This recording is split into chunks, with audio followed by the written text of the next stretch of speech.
Welcome back to Grizz Vision here on Grizz TV. My name is Neal Ruhl, here with Greg Kampe. After a road 86-75 win over Milwaukee, going back to check the scoreboard there, Coach, and that scoreboard confirms you guys are the Horizon League champions. How's it feel? Well, it feels really good. You know, it's a co-championship with Valpo, but since we beat them twice, we're the #1 seed and we get the automatic bid to the NIT.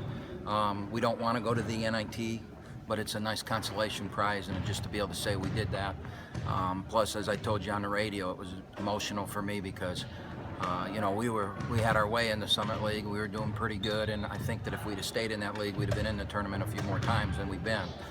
And Dr. Gary Russi, who was the president of the university at the time, who orchestrated the move to the Horizon League. You know, it was an important thing. Something that I really pushed for, to get into the league, to have the Detroit deal, and you know, to move up in the world, and as far as, you know, leagues and things like that, and plus travel time and missed class time and all the reasons we wanted to be in a league. In the Summit League, we were the outpost, you know, and our conference tournament was in South Dakota, and our students never have to be there, and all that kind of stuff. For whatever the reasons were, we knew going in that we were going to have to invest a lot of money. And Dr. Russi called my staff in his office, and he said, "We're going to do this. Can you win? Because you have to." And, you know, I said to him, "Yeah, we can win." I said, "It ain't going to be easy, but we can win." And we had in the discussion, I brought up that it took Valpo and their move from the Summit to the Horizon. It took them 5 years, and this idiot here must not see us.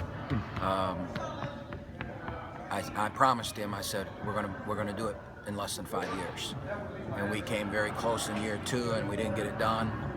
And then this was our last chance to get it done in the 5-year stretch. And so emotionally for me, to be able to, you know, come true to that promise was really important. And so I'm glad we did it. I'm glad for our fans.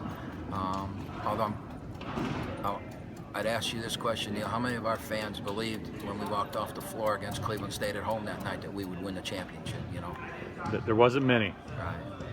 You know, I mean, I got emails and I heard the things that were being said, and, you know, while that disappointed me, you know, maybe it helped us motivate us.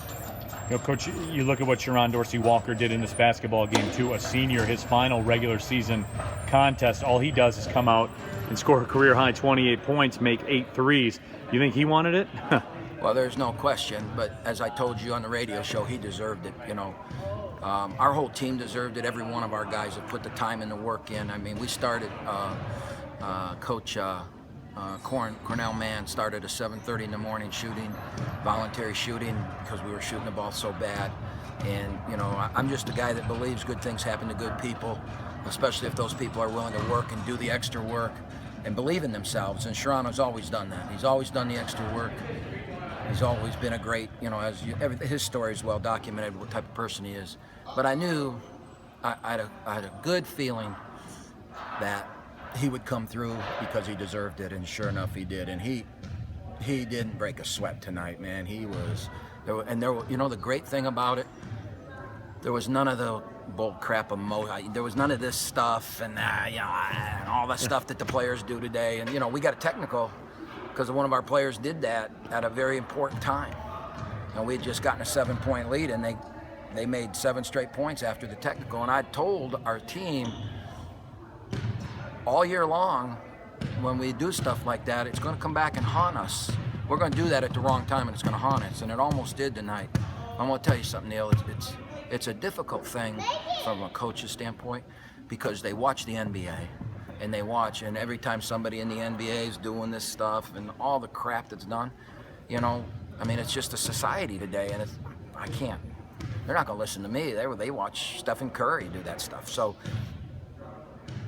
you know, we overcame it, though. I'm rambling, aren't I? A little bit, but hey, Coach, I get it. I understand. And it's a big win today for us, man. The ultimate prize, though, is out there. We're going to Detroit starting on Saturday. You guys will be the #1 seed, and you want to finish this thing off. Yeah, and so now our fan base can start bitching about the tournament being in Detroit, because it would have been in the arena if they hadn't moved it to Detroit, right? So good problem to have, though, Coach. You know, I'm just saying, you know,